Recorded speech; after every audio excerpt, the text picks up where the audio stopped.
Good afternoon, everybody. Can you all hear me? Yes.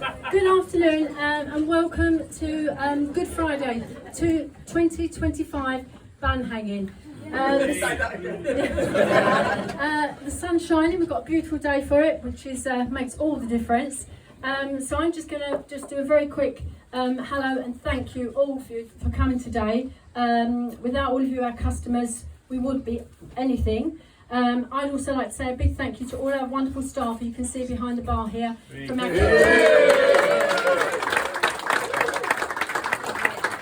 kitchen staff, to our front of house, to housekeeping, reception, all those you don't see on a daily basis, who without them we would be nothing. So I'm not going to bore you with anything too much more now. I'm going to hand you over to Julian, and Julian is going to give you a lovely introduction to the gentleman who is going to hang our bun for 2025. Thank you very much.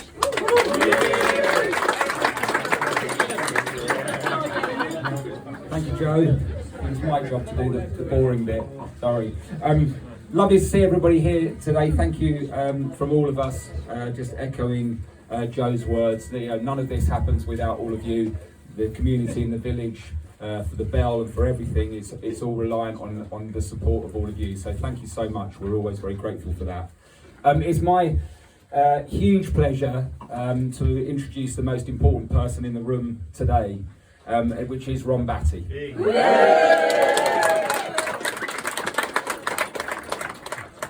So, there's an elephant in the room. Well, I was going to say there's a bit of an elephant in the room. There's actually two, because Ron's wearing an Arsenal tie, which I'm not happy with. But we'll forgive him that on this special day, but, especially after their result a couple of days ago. But no, Ron actually only came to live in the village in 1996, so he's really a newbie. He's only been here for 29 years.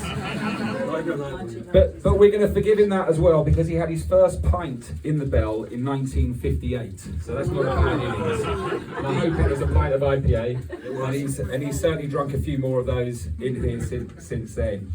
I think in the intervening years, and he may well explain this to you, there was a move to Australia. We'll forgive him for that as well. But along the way, he comes from a very famous family, which is very important to us at the Bell. The Batty name is a name that echoes around this pub in many different ways. Some of his brothers are much missed and remembered, but today is about Ron, and Ron has been an incredible contributor to the village and to the pub over many years, and we're very grateful to him for that. And that has continued because his children have worked at the Bell, and now his granddaughter is working at the Bell as well. So we're very, very lucky to have all of the Batties here. I guess just the final thing to say is that although it took him a long time to make it back here in 1996, we'd like to think it was the Bell that lured him back. Actually, I don't think that's true. It was Marie that lured him back to live in the village. But we've all been delighted to have him here, and hopefully for many more years to come. So thank you, Ron, and look forward to you hanging the bun and saying a few words. Actually,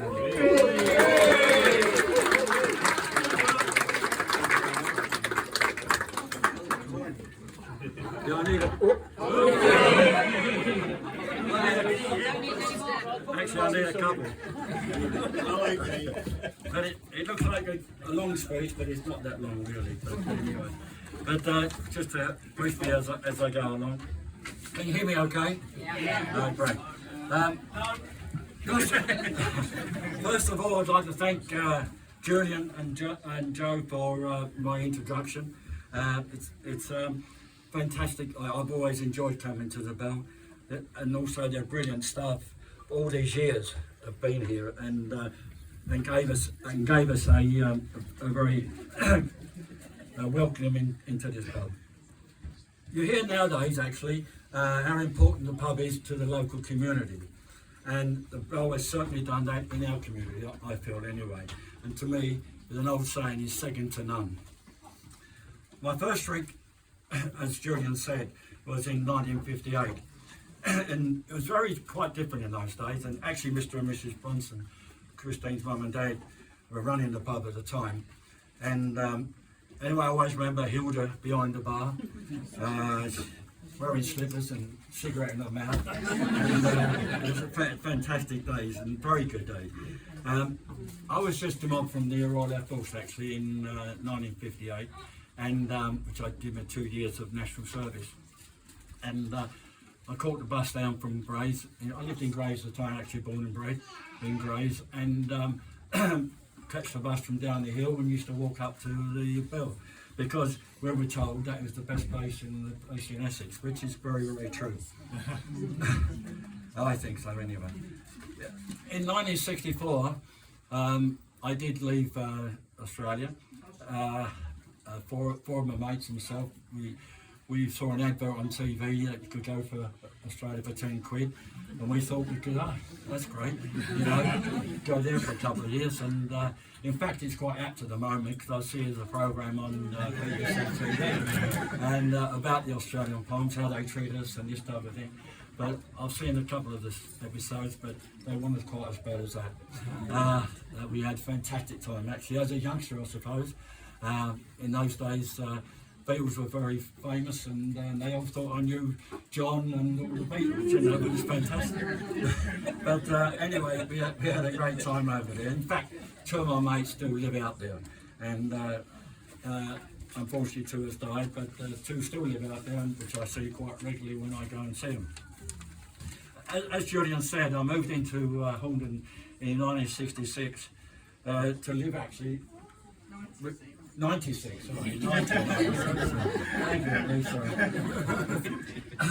And actually, I moved here in 1996, which is close to 30 years I've been in the village. But Marie actually this year has been here 60 years, so and I think she's probably a local now, whereas I've still got a few more years to go. But anyway, the Bell has been served. Sorry, I'll start again. The Bell has been served by the family very well. My family has helped with the Bell. My son Darren, as I said, worked here in the restaurant during studying from Civic College. And my granddaughter came over from Australia. She decided to have a year out to stay with us, and she had a great job working here. And which is one great thing about the Bell. I mean, they certainly do look after their locals and people from overseas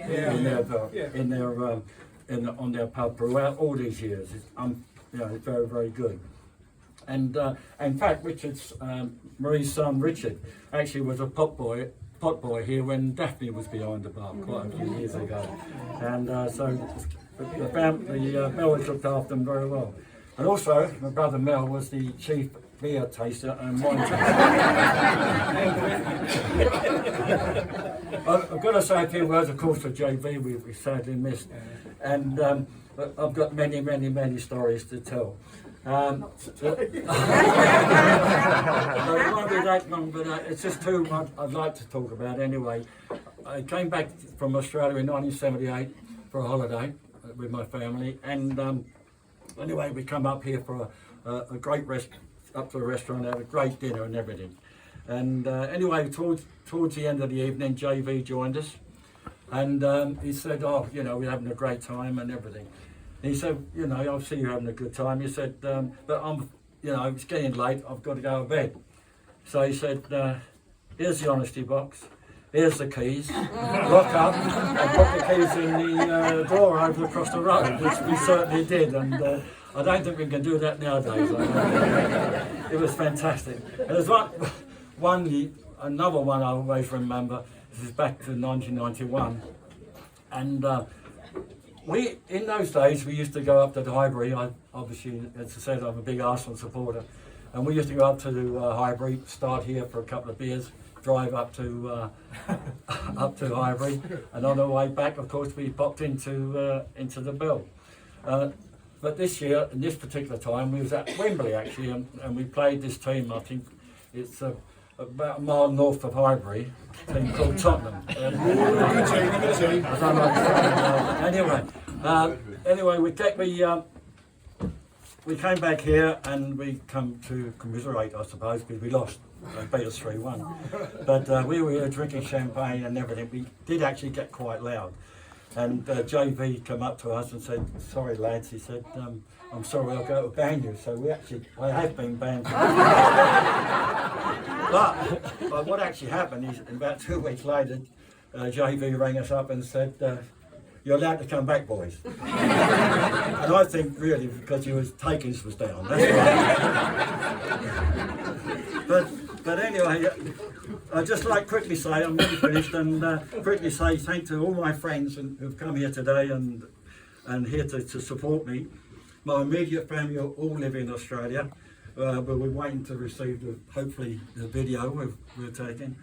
And also Marie's daughter, Karen, and granddaughter, Amelia, just arrived from the States actually this morning. So it's fantastic, you know, really, really good.